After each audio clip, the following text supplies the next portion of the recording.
Hello दोस्तों, welcome to Ranjit GS centre. दोस्तों, आज इस वीडियो में जो है प्राचीन इतिहास का ये प्रथम ऑब्जेक्टिव वीडियो होगा। और इससे पहले दोस्तों इस भारत पर मुस्लिम आक्रमण का दोस्तों सब्जेक्टिव वीडियो अपलोड किया जा चुका है और ये उसका ऑब्जेक्टिव वीडियो है।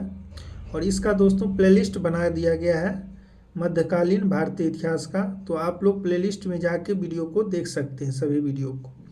और अगर दोस्तों इस चैनल पर पहली बार आए हैं तो चैनल को प्लीज़ सब्सक्राइब और बेल आइकन को दबा दीजिएगा दोस्तों, और वीडियो को ज़्यादा से ज़्यादा दोस्तों लाइक शेयर कीजिएगा। तो चलिए दोस्तों शुरू करते हैं। पहला क्वेश्चन, पैगंबर हजरत मोहम्मद का जन्म हुआ था। तो ये दोस्तों पैगंबर हजरत मोहम्मद का जन्म जो है कब हुआ था? ऑप्शन दिया है 570, 622, 642, 670। तो ये दोस्तों 570 ईस्वी में हुआ था। कहाँ पर हुआ था? तो ये देखिएगा, इसका जगह है मक्का। मक्का है दोस्तों जगह जो सऊदी अरब में है। यहाँ पर पैगंबर हजरत मोहम्मद का जन्म दोस्तों 570 ईस्वी में हुआ था। और ये इस्लाम धर्म के दोस्तों प्रवर्तक माने जाते हैं हजरत मोहम्मद। इसी कारण से दोस्तों ये मक्का को दोस्तों मुस्लिम अनुयायियों का पवित्र तीर्थ स्थल कहा जाता है या माना जाता है। ठीक है। दूसरा क्वेश्चन है दोस्तों, मक्का कहाँ पर है? तो बस वही क्वेश्चन है, सऊदी अरब में, याद रखिएगा। तीसरा क्वेश्चन देखिएगा, हिंद यानी भारत की जनता के संदर्भ में हिंदू शब्द का प्रथम बार प्रयोग किया था। तो किसने किया था दोस्तों? यूनानियों ने, रोमवासियों ने, चीनियों ने और अरबों ने। तो अरबों ने दोस्तों प्रथम बार जो है हिंद की जनता के लिए यानी भारत की जनता के संदर्भ में हिंदू शब्द का प्रयोग प्रथम बार किया था। किसने? अरबों ने। ठीक है। ये दोस्तों देखिएगा, ऋग्वेद में जो है उल्लिखित है कि भरत कबीले के नाम पर जो है हमारे देश का नाम भारत पड़ा है। ठीक है। परंपरा अनुसार पता है कि दुष्यंत के पुत्र भरत थे, उसी के नाम पर हमारा देश का नाम भारत पड़ा है। ठीक है दोस्तों। और इसमें सबसे इम्पोर्टेंट है कि देखिए, ईरानियों ने दोस्तों भारत को यानी इस देश को हिंदुस्तान कहकर संबोधित किया, ईरानियों ने।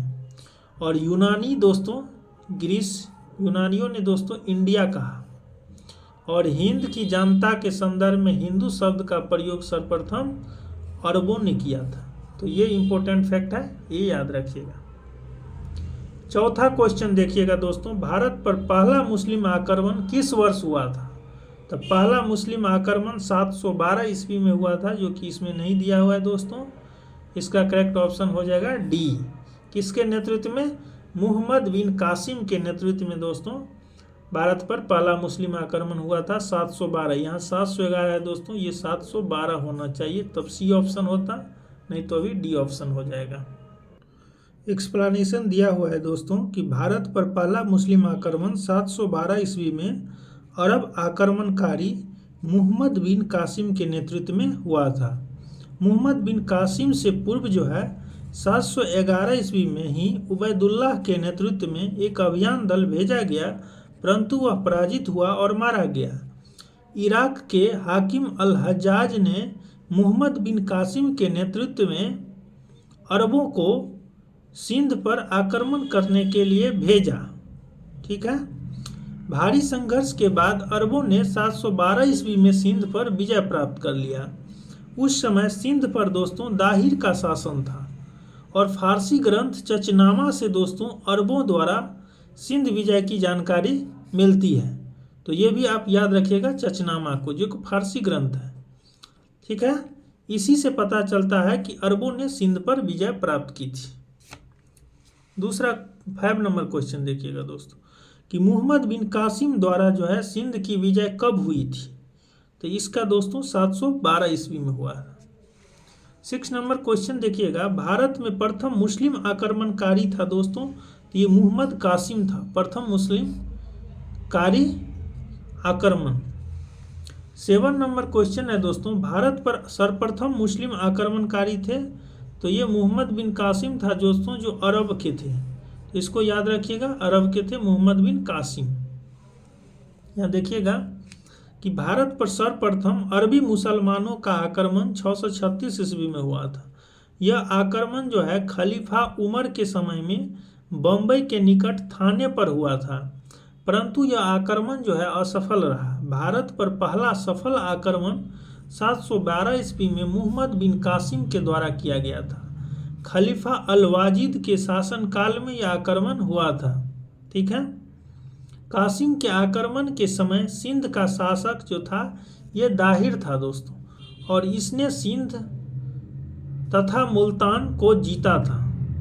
इसने दोस्तों सिंध और मुल्तान को जीता। इसने मतलब किसने?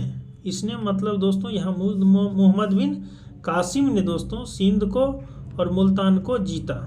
ठीक है, 8 नंबर क्वेश्चन है दोस्तों, मोहम्मद बिन कासिम था तो ये अरबी मुसलमान था। सी ऑप्शन इसका करेक्ट हो जाएगा। देखिएगा, मोहम्मद बिन कासिम एक अरबी था और वह इराक के राजा थे अल हज्जाज, इसका भतीजा और दामाद दोनों था।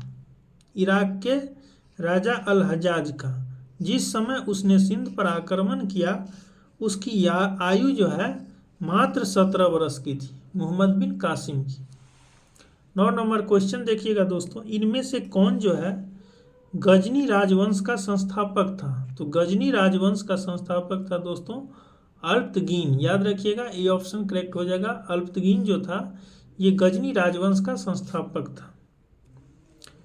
उसके बाद है दोस्तों 10 नंबर क्वेश्चन देखिएगा कि महमूद गजनी ने भारत पर 17 बार आक्रमण किए।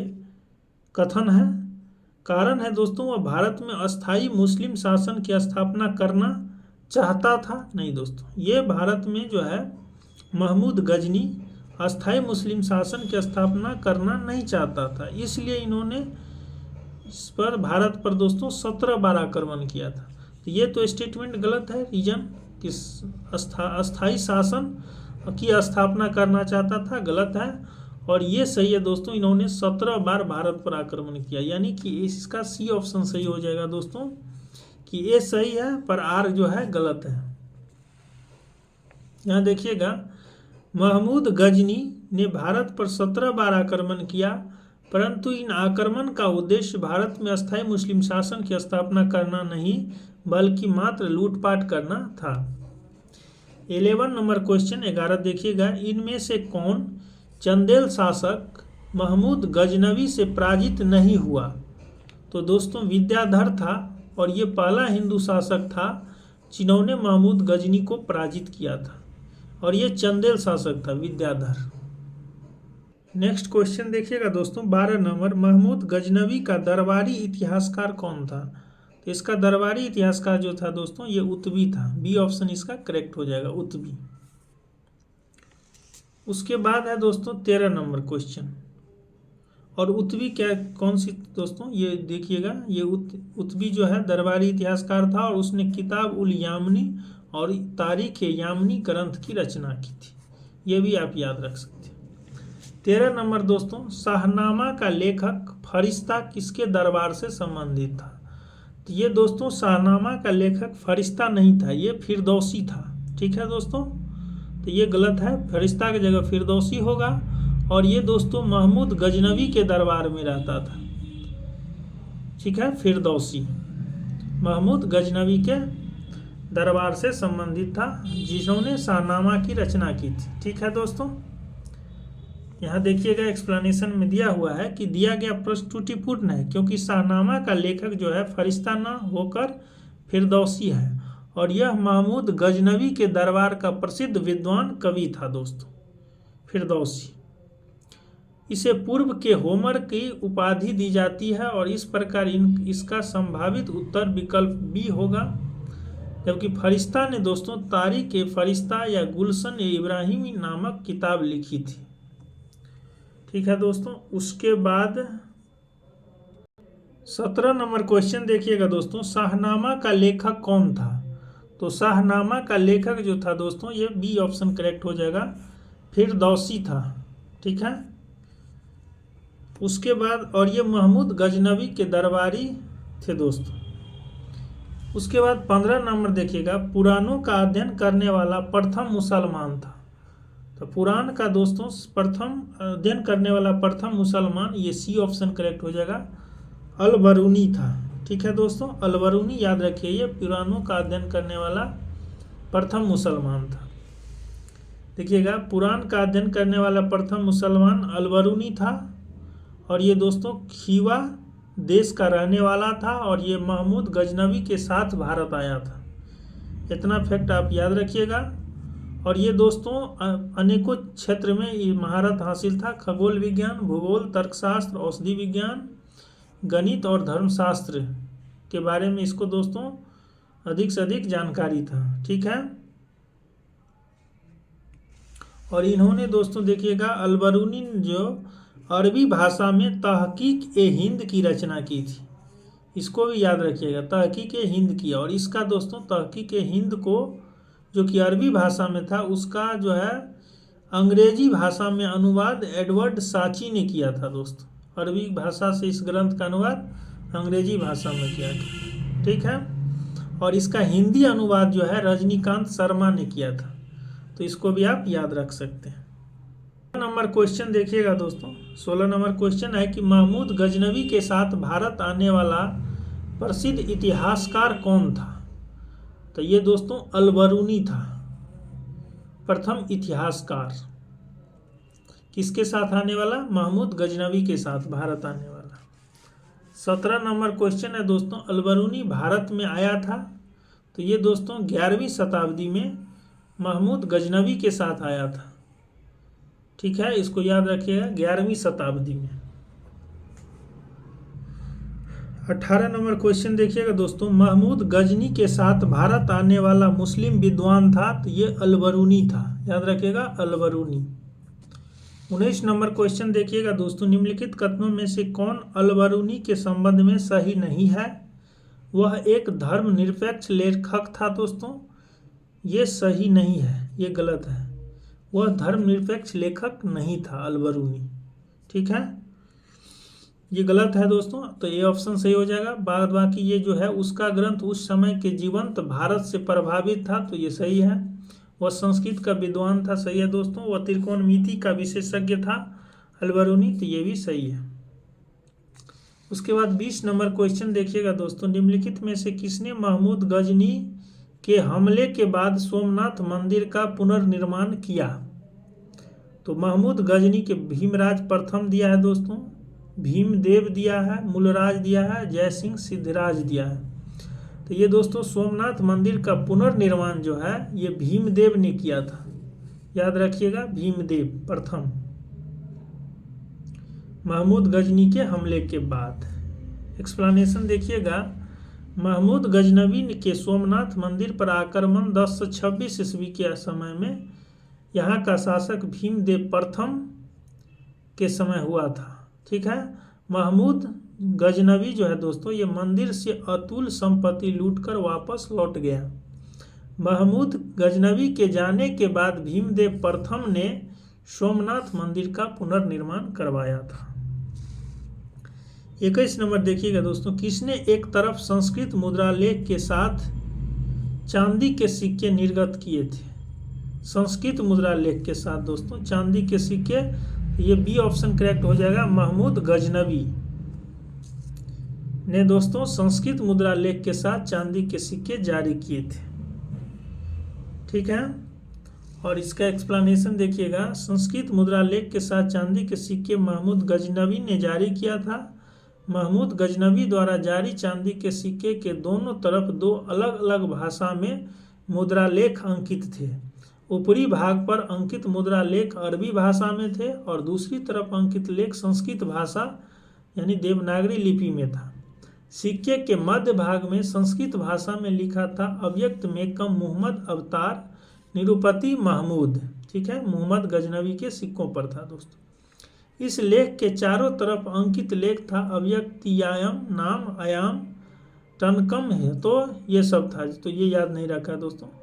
चांदी के सिक्के को दिरहम कहा जाता था, तो ये याद रखिएगा, दिरहम जो है दोस्तों ये चांदी के सिक्कों का नाम है। 22 नंबर क्वेश्चन देखिएगा, निम्नलिखित में से मध्य एशिया के किस शासक ने 1192 में उत्तर भारत को जीता था दोस्तों? मध्य एशिया के किस शासक? तो दोस्तों 1192 में तराइन के द्वितीय युद्ध में मुहम्मद गौरी जो दोस्तों इन्होंने पृथ्वीराज चौहान को पराजित किया था और ये मध्य एशिया के शासक थे। तो इसलिए इसका करेक्ट ऑप्शन हो जाएगा सी, मुहम्मद गौरी दोस्तों ये मध्य एशिया के शासक थे जिन्होंने 1192 ईस्वी में तराइन के द्वितीय युद्ध में मुहम्मद गौरी को हराकर उत्तर भारत को जीत लिया था। और ये दोस्तों भारतीय इतिहास की महत्वपूर्ण युद्ध माना जाता है, तराइन का द्वितीय युद्ध। इसका एक्सप्लेनेशन में दोस्तों बहुत सारे कंटेंट है, तो देख लीजिए। मध्य एशिया के शासक सिहाब मुहम्मद गौरी 1192 में उत्तर भारत को जीता। मुहम्मद गौरी पर का प्रथम आक्रमण 1175 ईस्वी में मुल्तान पर हुआ था और 1205 तक इन्होंने साम्राज्य विस्तार और पूर्व विजित राज्य की रक्षा के लिए भारत पर चढ़ाई करता रहा। उसने 1175 से 76 में मुल्तान और उच्च पर आक्रमण किया, 1178 में गुजरात पर आक्रमण किया और 1191 ईस्वी में पृथ्वीराज चौहान के साथ तराइन की लड़ाई लड़ी और इस युद्ध में मुहम्मद गौरी की पराजय हुई थी। तथापि तराइन के द्वितीय युद्ध में 1192 ईस्वी में हुआ था दोस्तों, उसमें पृथ्वीराज चौहान को हरा दिया और उसके साथ ही एक केंद्रीय मुस्लिम राजनीतिक व्यवस्था स्थापित कायम कर दी। नेक्स्ट है दोस्तों 23 नंबर क्वेश्चन देखिएगा। मुहम्मद गौरी को सबसे पहले किसने पराजित किया था? तो इसको दोस्तों भीम द्वितीय ने 1178 ईस्वी में पराजित किया था पहली बार। ठीक है, याद रखिएगा भीम प्रथम ने। और ये दोस्तों देखिएगा ये भीम द्वितीय जिसका पूरा मूल नाम है मूलराज द्वितीय, ये दोस्तों किसकी बेटा थी? तो ये इसके दोस्तों भीम द्वितीय ने अपनी योग्य एवं साहसी विधवा मां नायिका देवी के नेतृत्व में माउंट आबू पर्वत के निकट मुहम्मद गौरी का मुकाबला किया और उसे परास्त कर दिया। यह गौरी की भारत में पहली पराजय थी। ठीक है, 1178 ईस्वी में इन्होंने मुहम्मद गौरी ने दोस्तों गुजरात पर आक्रमण किया था। 24 देखिएगा, मुहम्मद गौरी ने जयचंद को किस युद्ध में पराजित किया था? तो मुहम्मद गौरी को दोस्तों जयचंद को चंदावर के युद्ध में पराजित किया था दोस्तों, जो कि 1194 ईस्वी में हुआ था। चंदावर का युद्ध याद रखिएगा, चंदावर का युद्ध 1194 ईस्वी में मुहम्मद गौरी ने जयचंद को पराजित किया था। तराइन का दोस्तों प्रथम युद्ध 1191 ईस्वी में, तराइन का द्वितीय युद्ध 1192 ईस्वी में, कन्नौज का युद्ध जो है ये भी 1194 ईस्वी में हुआ था।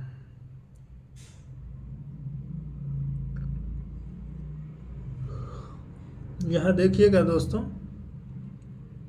1194 में चंदावर के युद्ध में मुहम्मद गौरी ने कन्नौज के गहरवाल राजा जयचंद को पराजित किया था। चंदावर जो है वर्तमान में ये फिरोजाबाद जिले में दोस्तों यमुना तट पर स्थित है, यूपी में। 25 नंबर क्वेश्चन देखिएगा, निम्नलिखित में से कौन राजा मुहम्मद गौरी द्वारा चंदावर के युद्ध में पराजित किया गया था? मुहम्मद गौरी के द्वारा दोस्तों चंदावर के युद्ध में पराजित किया गया था किस राजा को? तो ये राजा जयचंद को दोस्तों, जो कि कन्नौज के गहरवाल राजा थे। उसके बाद आइए दोस्तों 26 नंबर क्वेश्चन। 26 नंबर क्वेश्चन है कि 1194 के चंदावर के युद्ध में मुहम्मद गौरी को किसने हराया था? मुहम्मद गौरी ने किसे हराया था? यानी कि मुहम्मद गौरी दोस्तों चंदावर के युद्ध में 1194 में किसको हराया था? तो ये राजा जयचंद को हराया था।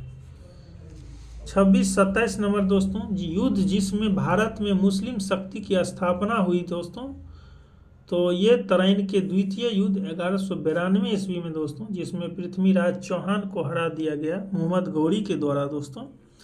ये इसी युद्ध से साबित हो गया, मतलब भारत में दोस्तों मुस्लिम शक्ति की स्थापना हुई तराइन के द्वितीय युद्ध के बाद से। देखिएगा 1192 में तराइन के द्वितीय युद्ध में मुहम्मद गौरी द्वारा पृथ्वीराज चौहान की पराजय के बाद भारत में मुस्लिम शक्ति की स्थापना हुई।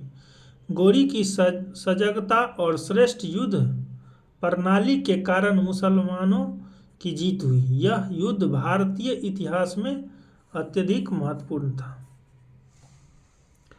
28 नंबर क्वेश्चन है दोस्तों, निम्नलिखित नामों को कालानुक्रम में व्यवस्थित करें व नीचे दिए गए कूट से सही उत्तर को चुनें। तो कालानुक्रम में व्यवस्थित करने के लिए कह रहा है, तो चंगेज खां, मोहम्मद गजनवी, मोहम्मद गौरी और तैमूर। तो इसमें दोस्तों चंगेज खां जो है ये 1221 ईस्वी में आक्रमण किया था, चंगेज खां याद रखिएगा। महमूद गजनवी जो है ये 1027 ईस्वी में आक्रमण किया था। मोहम्मद गौरी जो है दोस्तों 1175 ईस्वी में दोस्तों मुल्तान पर प्रथम आक्रमण किया था। तो मोहम्मद गौरी का हो जाएगा 1175 में।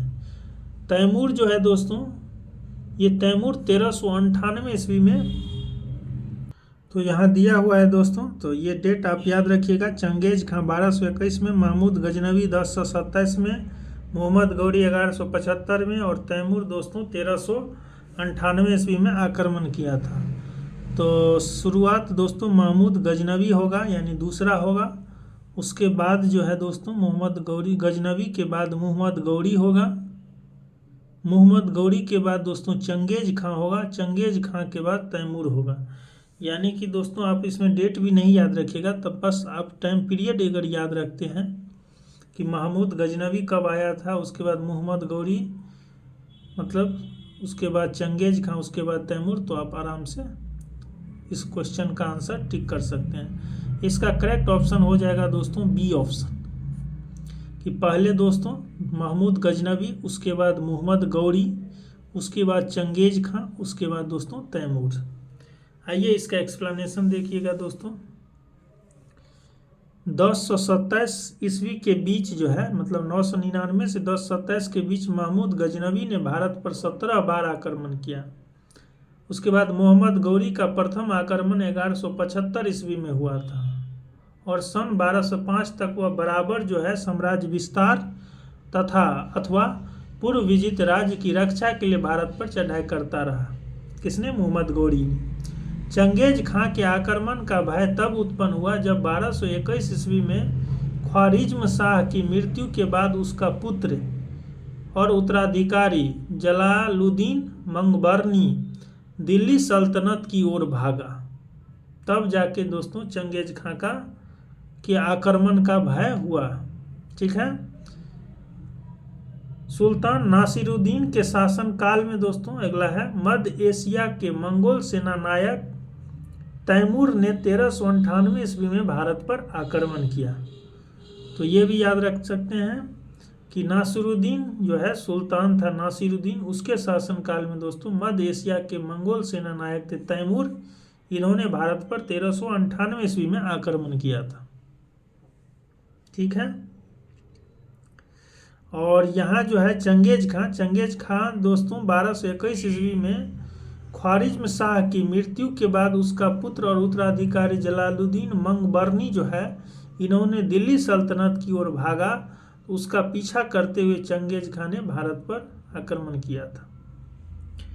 तो ठीक है, 1221 याद रखिएगा चंगेज खां का समय है।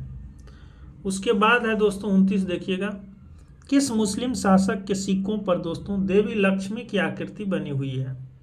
तो ये मोहम्मद गौरी के दोस्तों सिक्कों पर देवी लक्ष्मी की आकृति बनी हुई है। इसका करेक्ट ऑप्शन हो जाएगा ए।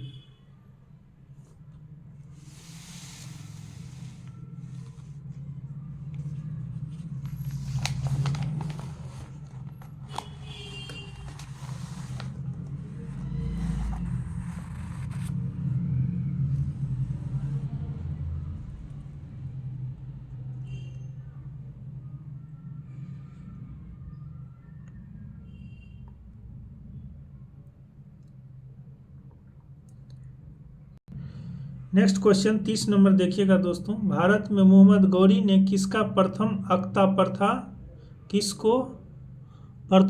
प्रदान किया था? तो भारत में दोस्तों मोहम्मद गौरी ने दोस्तों यहाँ पूछ रहा है कि किसको जो है प्रथम अक्ता प्रदान किया था। इसका करेक्ट ऑप्शन होगा दोस्तों कुतुबुद्दीन ऐबक को। बी ऑप्शन इसका करेक्ट हो जाएगा। ठीक है दोस्तों, तो कुतुबुद्दीन ऐबक हो जाएगा, बी ऑप्शन इसका करेक्ट हो जाएगा। देखिएगा कि गौरी के विजय यानी मोहम्मद गौरी के विजय के बाद शीघ्र ही उत्तर भारत में अक्ता प्रथा स्थापित हो गया और 1192 ईस्वी तक कुतुबुद्दीन ऐबक ने मोहम्मद गौरी के प्रतिनिधि के रूप में उत्तरी भारत पर में के विजित भागों का प्रशासन संभाला।